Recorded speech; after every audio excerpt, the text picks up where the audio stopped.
這次燈怪的演出啊，特別用這個很可愛的人偶造型哦，那加上很好聽，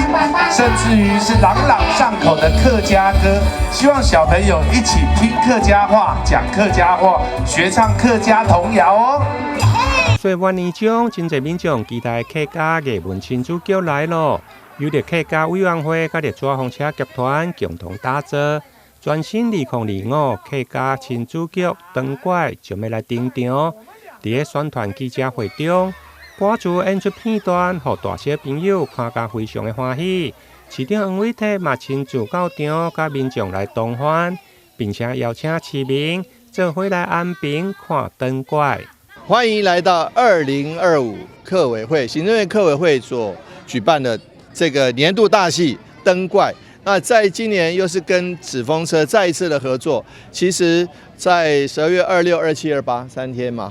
那能夠來到台南來表演，這是繼去年的雨馬之後啊，今年的主題是燈怪。去年有雨又有馬，今年有燈又有怪，但是事實上一點都不奇怪。紙風車劇團的團長任建成嘛表示，全新的2025客家親子劇《燈怪》不但有8公尺高的燈國王，帶領15隻草蜢的人偶角色，現場還準備了3000支的熒光棒，要邀請觀眾化身做海底的星光，甲着舞台頂的表演來互動。今年全新創作的燈怪哦，運用一個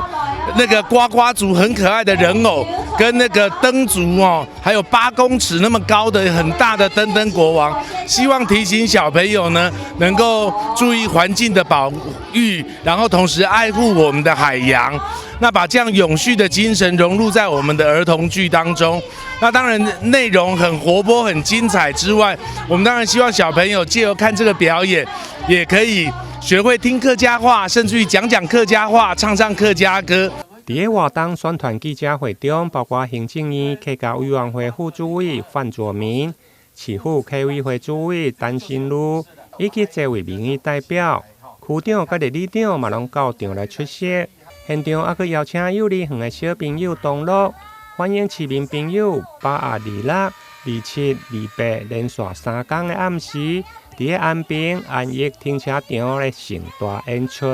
台南新聞林英根採訪報道。